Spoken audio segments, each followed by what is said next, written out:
Okay, magandang, gabi sa inyong lahat mga minamahal kong taga-subaybay. Meron nga bang nagsubaybay sa YouTube channel ko? Merong iilan ko konti. Okay, so sana dadami kayo. Mahaba yung kaninang meron na akong ni-record na binura ko o dinilit ko. Tungkol yun sa impeachment ni VP Sara, no? Kasi habang iniisip ko, ah, yung bang ah, yung impeachment na pag hinarap mo, sabi harapin mo, kung talagang, ah, di ba yung style ni VP Sara parang iniiwasan niya yung harapin yung impeachment.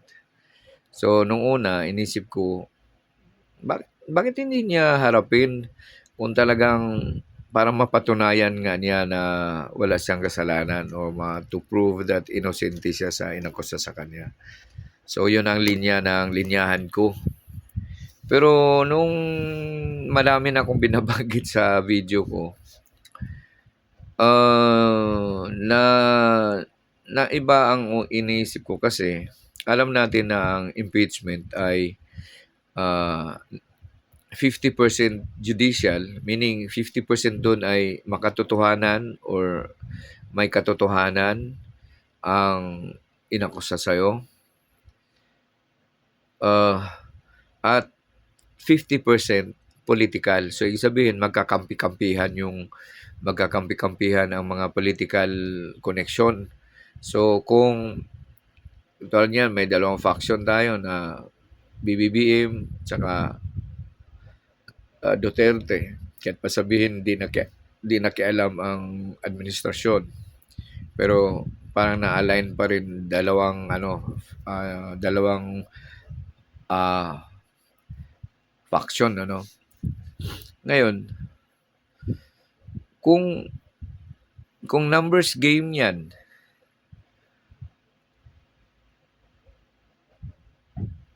kung mas marami nga ang magkampi-kampihan at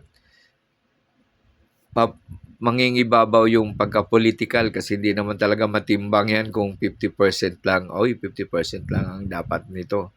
50% lang dapat ganyan. So, kung talagang maging mabias ka, so kawawa naman kung ma-impeach nga naman siya kung hindi naman siya may kasalanan, na politika lang. Diba? So, kaya kung ikaw din yung side na kay BP, siguro you would like to resort to going to the Supreme Court kung sa tingin mo meron kang dahilan kung ba't ka aakyat doon kasi baka matalo ka nga dahil may numbers game, di ba? So,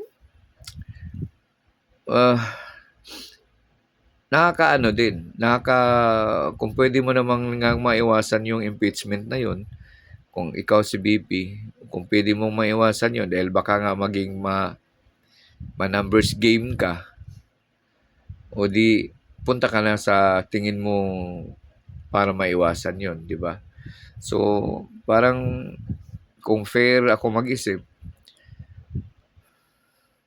tama lang din siguro na pupunta siya sa mga na punta siya ng Supreme Court para kung may tingin siyang dapat questionin niya. Ngayon, anong magiging desisyon ng Supreme Court? Yun na, 'di ba? Kasi kung baka nga why subject yourself to something na sa tingin mo delikado if you can avoid it, 'di ba? So, parang nagbago ang isip ko na hindi naman din dapat na talagang you will be saying against BP kung meron naman siyang matakbuhan. So, kung kailangan niyang pumunta ng Supreme Court, di hayaan mong pupunta yun para talagang i-maximize yung pwede niyang gawin. Kasi nga, ang impeachment ay numbers game. Okay? Hindi purely judicial.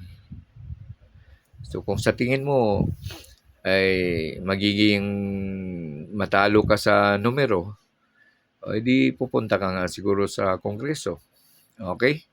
So, yun lang. So, parang ang sana kung ano naman talaga yung uh, katotohanan, sana yung pagka numbers game ay kahit na kunyari kahit hindi ka kakampi ni BP, kung sa tingin mo naman talagang napatunayan ni BP na hindi siya guilty doon sa sinabi, sana boboto ka sa ano ang tama, hindi yung dahil sa politika o saan ka na party ng politika. 'Di ba? 'Yun lang na-share ko. So parang binago ko na ang tingin ko na bakit ayaw mo harapin kung talagang inosente ka kasi nga naisip ko na numbers game ito. So all you have to do kung ikaw yung naakusahan, tulad si BP naakusahan na mukhang baka ma-numbers game siya, tama lang din na lalapit siya sa kung saan siya pwede makalapit sa Supreme Court, kung anong desisyon ng Supreme Court sa mga sa mga gusto niyang maayos na hindi pabor sa kanya, parang gano'n, 'di ba? So siguro gano'n na lang. Okay, maraming salamat.